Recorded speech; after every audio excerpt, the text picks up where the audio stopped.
Hello everyone, welcome to my YouTube channel. जैसे कि मैंने अपनी इंट्रोडक्टरी वीडियो में आप सबको ये बोला था कि हम जो नेक्स्ट लेक्चर है वो कंटिन्यू करेंगे with the topic complex numbers. So आज इस लेक्चर में हम ये स्टडी करेंगे कि कॉम्प्लेक्स नंबर्स क्या होते हैं, इनकी हमें ज़रूरत क्यों है। सपोज आपके पास एक इक्वेशन है x² + 1 = 0। This implies x² = -1। इस इक्वेशन को आप सॉल्व करना चाहते हो, इक्वेशन से किसकी वैल्यू फाइंड आउट करना चाहते हो, x की।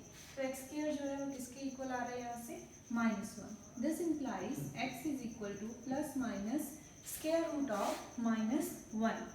Square root of -1, this is not possible in the domain of real numbers. In the domain of real numbers जो हमारे पास x की वैल्यू आई है that is ± square root of -1, ये रियल नंबर्स की डोमेन में possible नहीं है। इसीलिए हम रियल नंबर्स को एक्सटेंड करते हैं। एक्सटेंड करने के बाद हमारे पास कौन सी फॉर्म बनती है, complex numbers. The next one is square root of -1। इसको एक स्पेशल नेम दिया हुआ है जिसका नेम क्या है, iota. It is equal to IOTA, iota. इसको हम डिनोट किसके साथ करते हैं, first letter of iota I is equal to square root of -1। Iota जो है दैट इज द वर्ड और इसको हम I के साथ डिनोट करते हैं। I is equal, okay, iota किसके इक्वल था हमारे पास, iota is equal to square root of -1। अब हम डिस्कस करने जा रहे हैं integral positive parts of iota. Iota तो हमें पता है वो किसके इक्वल होता है, स्क्वायर रूट ऑफ -1। अब हमें क्या करना है, आयोटा की फर्दर पावर्स में डील करना है। उसके लिए हम फाइंड आउट करेंगे positive powers of iota. Iota is equal to square root of -1। Iota square is equal to square root of -1 square that is equal to -1। Iota cube is equal to iota into iota square. Iota cube को हम कैसे लिख सकते हैं, iota into iota square, because अगर base same होता है तो पावर्स को हम ऐड कर सकते हैं। This is equal to iota into iota square. Iota square किसके इक्वल था, -1 is equal to minus iota. After that iota raise to power 4। इसको फर्दर हम कैसे लिख सकते हैं, iota square into iota square. Iota square किसके इक्वल होता है, -1। Iota square is -1, this will equals to 1। After that अगर हम फाइंड आउट करेंगे आयोटा रेज़ टू पावर 5 तो उसको कैसे फाइंड कर सकते हैं, iota into iota raise to power 4। Iota into iota raise to power 4 किसके इक्वल है, 1। This will equals to iota. ऐसे अगर हम फर्दर वैल्यूज को फाइंड आउट करें, आयोटा रेज़ टू पावर 6 फिर किसके इक्वल होगा, iota square into iota raise to power 4। This is equal to iota square. Iota square is equals to -1 into iota raised to power 4 is equals to 1. So this is equals to -1. After that iota raised to power 7 किसके equal हो सकता है, iota raised to power 3 into iota raised to power 4. This is equals to iota raised to power 3 वो किसके equal है, minus iota into iota raised to power 4. This is equals to 1. So this will equals to minus iota. उसके बाद अगर हम iota raised to power 8 को find out करें तो वो कैसे करेंगे, इसको हम लिख सकते हैं iota raised to power 4 into iota raised to power 4. This is equals to 1 into 1 that is equals to 1. So हमने यहाँ पर क्या किया है, iota की पॉजिटिव पार्ट्स को फाइंड आउट किया है अप टू 8th पार्ट। यहाँ से हमने ये देखा कि 4th पावर के बाद जो आयोटा की वैल्यूज हैं इनकी वो क्या हो रही हैं, रिपीट। सबसे पहले हमारे पास आयोटा था, जब हमने उसका स्क्वायर किया तो उसकी वैल्यू क्या आई, -1। क्यूब किया तो माइनस आयोटा, 4 किया तो 1। उसके बाद जब हमने आयोटा रेज़ टू पावर 5 देखा तो वो फिर से रिपीट हो गया और उसकी वैल्यू क्या आई हमारे पास, again iota. Iota raise to power 6 again आपके पास आया आयोटा स्क्वायर दैट इज -1 के इक्वल। उसके बाद आयोटा रेज़ टू पावर 7 वो किसके इक्वल आया है, minus iota. Iota raise to power 8 जो है वो किसके इक्वल आया है, 1। अगर आप यहीं से इसको देखेंगे कि आयोटा रेज़ टू पावर 9 है वो किसके इक्वल होगा, तो वेरी इजीली आप बता सकते हो कि 4 के बाद जो वैल्यूज़ हैं वो रिपीट हो रही हैं, वैसे ही 8 के बाद भी वैल्यूज़ क्या होंगी, रिपीट होंगी। और आयोटा रेज़ टू पावर 9 जो है वो किसके इक्वल होगा, आयोटा। ऐसे अगर कोई पूछ रहा है कि आयोटा रेज़ टू पावर 10 तो आप वेरी इजीली बता सकते हो कि किसके इक्वल होगा, -1 के। आयोटा रेज़ टू पावर 11 पूछ रहा है कोई, minus iota raise to power 12 पूछ रहा है तो 1। लेकिन इसको हम कहाँ तक एक्सटेंड कर सकते हैं। सपोज आपसे कोई पूछ रहा है कि हमें इससे भी हायर पार्ट्स की जो वैल्यू चाहिए, तो आप उनको कैसे फाइंड आउट करोगे। सपोज आपसे कोई पूछ रहा है कि हमें बताइए आयोटा रेज़ टू पावर 100 जो है उसकी वैल्यू हमारे पास क्या होगी, आयोटा रेज़ टू पावर 100 की। आपसे कुछ और भी कोई पूछ सकता है कि आयोटा रेज़ टू पावर 72 की बताइए, आयोटा रेज़ टू पावर 36 की बताइए, तो उस केस में आप कैसे बताओगे। सपोज आपसे कोई पूछ रहा है कि आयोटा रेज़ टू पावर 72 की हमें वैल्यू बताइए। सबसे पहले आपको क्या करना है, हमें बस अभी तक इतना ही पता चला है कि 4th पावर के बाद जो आयोटा की वैल्यूज़ हैं, आयोटा की पार्ट्स की वैल्यूज़ हैं, वो सब क्या हो रही हैं, रिपीट हो रही हैं। दैट मीन टू से जो भी हमारे पास नंबर है, जो भी हमारे पास पावर है, उसको सबसे पहले हम किसके साथ डिवाइड करेंगे, 4 के साथ। 72 को डिवाइड करिएगा 4 के साथ तो क्या आ रहा है, 4 1 4 3 2, 4 8 32, क्लियर, 0 रिमाइंडर। सो इसको हम कैसे लिख सकते हैं, iota raise to power 4 raise to power 18 into iota raise to power 0। This is equal to iota raise to power 4 is 1, 1 raise to power 18 1, iota raise to power 0 is 1 and your answer is equal to 1। Very easily आप इनको find out कर सकते हो। ऐसे ही suppose अगर आपसे कोई पूछ रहा है iota raise to power 103, iota raise to power 103, तो इसको भी फाइंड आउट करने के लिए आप क्या करोगे, 103 को आप डिवाइड करोगे सबसे पहले किसके साथ, 4 के साथ। 103 को डिवाइड करिएगा 4 के साथ, 4 1 4 सॉरी 4 2 8 2 3, 4 2 8 2 3, 4 5 23 रिमाइंडर। सो इसको हम फर्दर कैसे लिख सकते हैं, this is equal to iota raise to power 4 raise to power 25 into iota cube.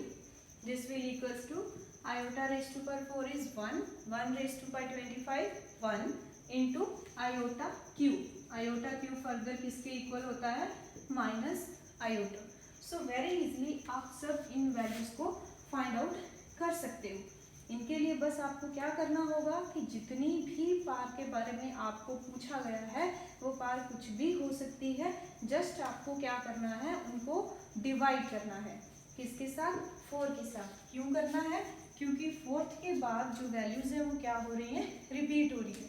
4 के साथ डिवाइड करने के बाद आपको क्वोशिएंट देखना है, क्वोशिएंट के साथ साथ रिमाइंडर देखना है, उसको इन फॉर्म में कन्वर्ट करना है और वेरी इजीली आप ये सब वैल्यूज़ को फाइंड आउट कर सकते हो। इनसे रिलेटेड एक क्वेश्चन मैं आपको करवा रही हूँ। चलिए अब हम डिस्कस करते हैं क्वेश्चन जो कि बहुत इंपॉर्टेंट है, according to the positive parts of iota. So आपके पास स्टेटमेंट क्या है, prove that 1 plus iota raise to power 10 plus iota raise to power 100 minus iota raise to power 1000 is equal to 0। Simply आपको क्या करना है, इन सबकी वैल्यूज़ को फाइंड आउट करना है।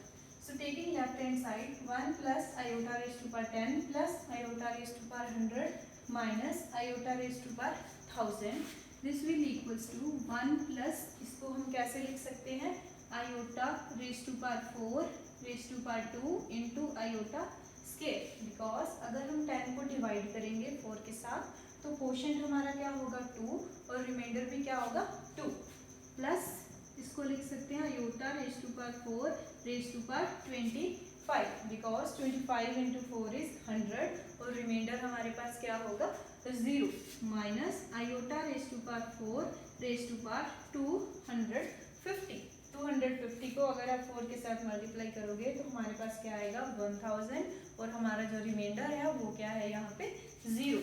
So this is equals to 1 plus iota raise to power 4 is 1 square 1 into iota square plus यहाँ पे क्या आ गया iota square plus iota raise to power 4 is 1 raise to power 25 is 1 minus iota raised to power 4 is 1, 1 raised to power 2, 20, 50 is 1. This is equal to plus minus cancel. 1 iota square is minus 1, so this is equal to 0. This is equals to right hand side. सो इस type के questions को आप very easily कर सकते हो. Just आपको क्या करना है, इन पार्ट्स को फाइंड आउट करना है विद द हेल्प ऑफ 4 के साथ इनको डिवाइड करिए, कोशेंट और रिमाइंडर की फॉर्म में लिखिए. वेरी इजीली आप सब ये सॉल्व कर सकते हैं. चलिए अब हम डिस्कस करते हैं integral negative parts of iota. अभी तक हमने डिस्कस किया है पॉजिटिव पार्ट्स ऑफ आयोटा कि आयोटा के अगर पार्ट्स पॉजिटिव है तो उनकी क्या क्या वैल्यूज हो सकती हैं. अब हम डिस्कस करेंगे कि नेगेटिव पार्ट्स अगर हो तो उनकी वैल्यूज क्या होगी. सपोज अगर आपसे कोई पूछ रहा है आयोटा रेज़ टू पावर -4 तो इसकी वैल्यू क्या होगी, तो इसको हम कैसे फाइंड आउट करेंगे. This will equals to 1 by iota raise to power 4. सबसे पहले नेगेटिव पार्ट को हम पॉजिटिव में चेंज करेंगे. This is equal to 1 by iota raise to power 4. This is equal to 1 by iota raise to power 4. Further किसके equal होता है, 1 के. So 1 by 1 is equal to 1. अगर सपोज आपसे कोई पूछ रहा है आयोटा रेज़ टू पावर -16 की हमें वैल्यू बताइए, तो वो कैसे फाइंड आउट करोगे. सबसे पहले नेगेटिव को पॉजिटिव में चेंज करोगे.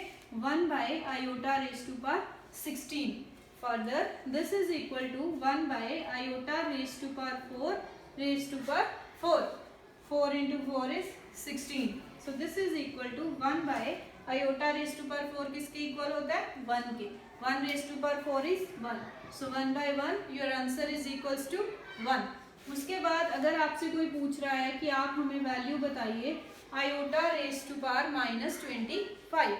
सो सबसे पहले -25 को आप क्या करोगे, पॉजिटिव में change. This can be written as 1 by iota raise to power 25.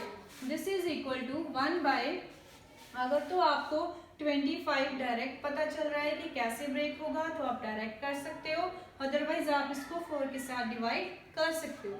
So this is equal to iota 4 raise to power 6.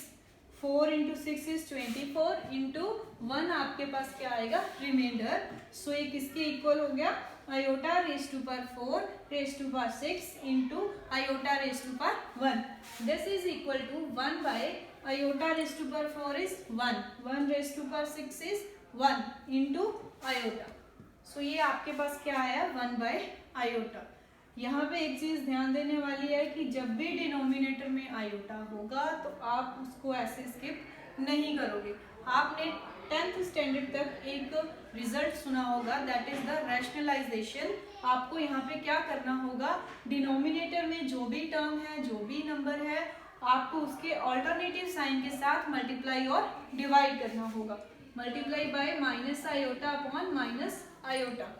आप कुछ ऐसा भी कर सकते हो, बिकॉज नेगेटिव के साथ नेगेटिव तो कट हो जाता है, तो आप इसको प्लस आयोटा और माइनस आयोटा के साथ भी मल्टीप्लाई कर सकते हो. आंसर जो है वो बिल्कुल सेम होगा, but according to the rule हमें इसके ऑल्टरनेटिव साइन के साथ मल्टीप्लाई और डिवाइड करना होता है. So this is equal to minus iota upon minus iota square. Minus के साथ माइनस इजिली कट हो सकती है. This is equal to iota upon iota square is -1. So आपका आंसर क्या होगा, minus iota. Remember, please remember this कि अगर आपके पास आयोटा डिनोमिनेटर में है, कोई भी टर्म इन्वॉल्विंग आयोटा डिनोमिनेटर में है, तो आपको रैशनलाइज करना होगा for making it standard. Rationalise के लिए आपको क्या करना होता है, जो भी टर्म है, जो भी नंबर है, उसके ऑल्टरनेटिव साइन के साथ आपको मल्टीप्लाई और डिवाइड करना होता है. So iota raise to power -25 जो है उसकी वैल्यू क्या आई आपके पास, माइनस आयोटा. सो फिर से वही वैल्यूज जो है वो रिपीट हो रही है. माइनस आयोटा आपको पता है वो किसकी वैल्यू होती है, आयोटा क्यूब की. अब हम नेक्स्ट डिस्कस करेंगे ए वेरी यूजफुल रिजल्ट. इस रिजल्ट के अकॉर्डिंग क्या है हमारे पास, for any two real numbers a and b, square root of a multiply by square root of b is equal to square root of AB is true only when at least one of A and B is either 0 or positive. That mean to say ये result हमारे पास तभी possible होगा, तभी exist करेगा अगर इन दोनों real number में से कम एक नंबर हमारे पास क्या होना चाहिए, या तो वो 0 होना चाहिए या फिर वो क्या होना चाहिए, पॉजिटिव होना चाहिए। और अगर हमारे पास दोनों के दोनों नंबर जो हैं वो नेगेटिव हो गए, A and B both are negative, तो हमारे पास क्या होगा, ये जो रिजल्ट है वो पॉसिबल नहीं होगा। For example square root of 3 into square root of 5 is equal to क्या होगा, स्क्वायर रूट ऑफ 15। और अगर आपके पास square root of -3 into square root of -5 है, वो इक्वल्स टू नहीं होगा square root of 15। Why? I think so इसका आंसर मुझे आप लोगों से चाहिए कि ये कैसे पॉसिबल नहीं है। Square root of -3 into square root of -5 जो है वो इक्वल्स टू नहीं है स्क्वायर रूट ऑफ 15। ऐसा क्यों होता है, क्या आप मुझे बता सकते हो? अगर कुछ पता चले तो प्लीज़ कमेंट करिएगा मुझे। Thank you for watching this video. For more lectures please subscribe to my channel. If you have any question, please write in the comment section. See you in the next lecture. Stay safe, stay home. Bye bye.